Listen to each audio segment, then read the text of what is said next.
नमस्कार दोस्तों, कैसे हो? आई होप आप लोग बहुत बढ़िया होंगे। दोस्तों, आपका हमारे यूट्यूब चैनल आईसी एजुकेशन में बहुत बहुत स्वागत है।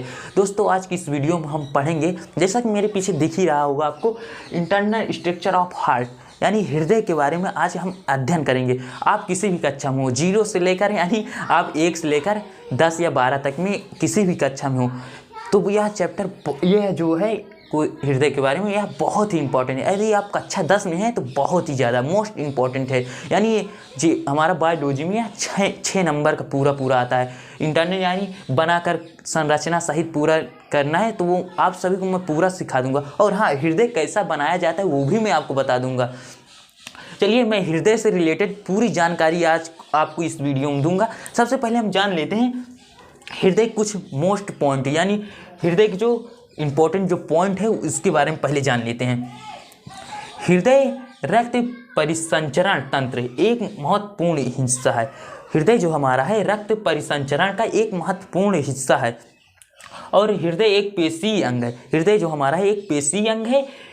हृदय एक बंद मुट्ठी के आकार में होता है। ये हृदय जो हमारा है एक ऐसे बंद मुट्ठी के आकार में होता है। हृदय, मानव हृदय 4 कोष्ठ से मिलकर बना होता है। देखिए, मानव जो हृदय है ये 4 कोष्ठों से मिलकर बना होता है। 1 2 3 4 कोष्ठ दिख रहे हैं ना।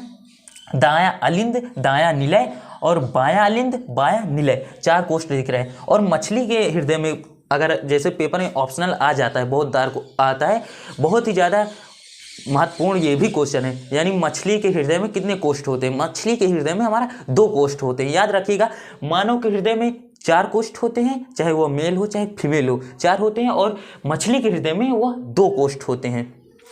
कोई भी मछली हो, पूछ ले हृदय में कितने होते हैं, 2 कोष्ठ होते हैं। 5वां हमारा देखिए पॉइंट इसमें, हृदय एक दोहरी झिल्ली से घिरा होता है। जो हमारा हृदय होता है वह दोहरी झिल्ली से घिरा होता है। और 6वां है, मानव हृदय का वजन, जो वजन होता है हृदय का हमारा 300 ग्राम होता है। और थोड़ा हम कैमरा पास ले लेंगे ताकि हमारा जो स्ट्रक्चर है अच्छे से मैं समझा सकूं। दोस्तों, हम सबसे पहले इसमें जान लेते हैं हम अपने हृदय के कहाँ से क्या मार्ग है और क्या है इसमें। देखिए, जो हमारा जो ये मार्ग है, जो यह महाशिरा है, जिसको बोलते हैं अग्र महाशिरा, अग्र महाशिरा। और फिर इसके बाद इसके हम कार्य को पढ़ेंगे, कैसे क्या कार्य होता है, इसमें क्या होता है, इसके बारे में हम इसको बाद में अध्ययन करेंगे। पहले हम जान लेते हैं कौन सा भाग क्या है। जो हमारा ये देखिए, जो हमारा ये है ना अग्रशिरा, महाशिरा होता है, यानी इसको हम बोल देते हैं अग्र महाशिरा।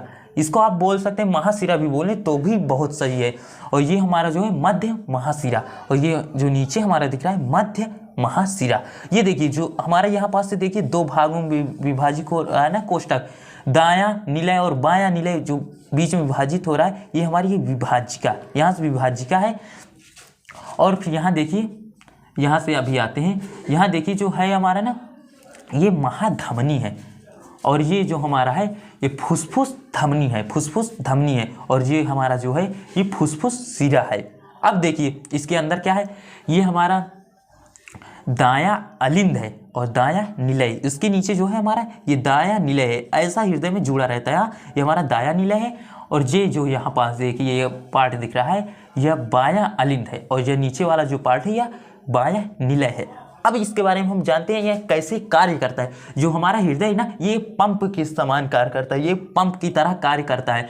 देखिए, जो हमारा महाशिरा होता है, महाशिरा या अग्र महाशिरा, पश्च महाशिरा और मध्य, यानी ये मध्य और ये पश्च महाशिरा होता है। अब देखिए, जो हमारा अनऑक्सीकृत जो ब्लड रहते हैं, जो रक्त रहते हैं, अनऑक्सीकृत यानी जो जिसमें ऑक्सीजन रहित, जिसमें ऑक्सीजन नहीं रहता। अब ऑक्सीजन नहीं है तो हमारा वो ब्लड जो है शरीर में वह किसी काम का नहीं है। तो वो देखिए हमारा जो यहाँ से प्रवेश करेगा, महाशिरा से वह प्रवेश करता है।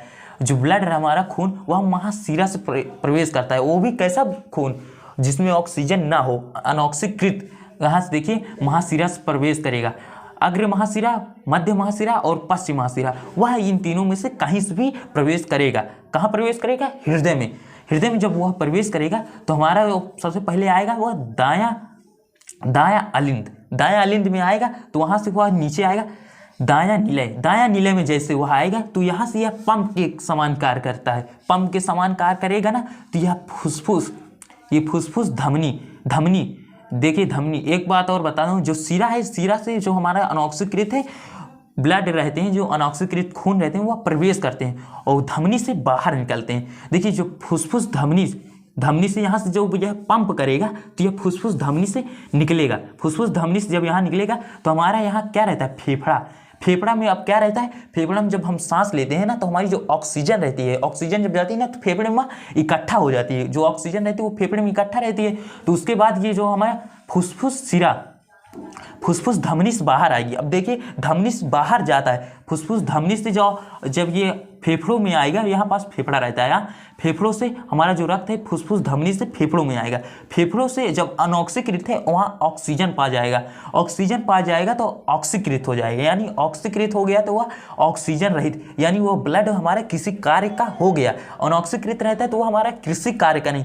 जब वो यहाँ से निकलेगा ना तो वह ऑक्सीकृत, यानी उसमें ऑक्सीजन, खून में ऑक्सीजन होने के बाद रुधिर में वह हमारा देखिए फुसफुस सिरा से अब हमारा प्रवेश करेगा कहाँ पास, सीधा हमारा बायां निलय में वह सीधा प्रवेश करेगा। जो ऑक्सीकृत यानी ब्लड रहेगा वह हमारा सिरा, वो बायां निलय में वह सीधा प्रवेश करेगा। अब जब बायां निलय में प्रवेश करेगा तो यह भी पंप के भांति हमारा हृदय देखिए धड़कता रहता है, यानी पंप के भांति कार्य करता है। तो वहाँ से जैसे ये यहाँ से आएगा ना तो यहाँ से जब ये पंप की तरह कार्य करेगा तो ये हमारा जो है हमारा महाशिरा जो होता है, यहाँ से पंप की तरह कार्य करेगी ना। ऑक्सीकृत या ब्लड जो होता है, ऑक्सीजन जिसमें ब्लड में रहता है, ऑक्सीकृत ब्लड जो होता है हमारा यहाँ से निकलेगा।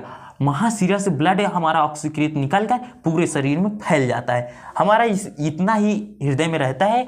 अब देखिए यदि अभी भी आपको कन्फ्यूजन क्या लग रही है, बहुत से लोगों को लगती है कन्फ्यूजन ऑक्सीकृत और अनऑक्सीकृत। अब ऑक्सीकृत और अनऑक्सीकृत होता क्या है, पहले मैं आपको फिर से एक बात बता रहा हूँ। ऑक्सीकृत यानी जब ऑक्सीकृत रुधिर, यानी जो हमारा खून होता है, रुधिर यानी खून होता है, ब्लड। ऑक्सीकृत यानी जिस खून में ऑक्सीजन रहता है वह ऑक्सीकृत होता है। अनऑक्सीकृत इसमें ऑक्सीजन नहीं होता, यानी जब अनऑक्सीकृत रुधिर रहेगा तो वह हमारे शरीर में किसी कार्य का नहीं, और ऑक्सीकृत रहेगा तो हमारे शरीर में बहुत कार्य का, पूरा कार्य वही करेगा। दोस्तों जो हमारा हृदय के बारे में था हमने आपको पूरी जानकारी दे चुकी है।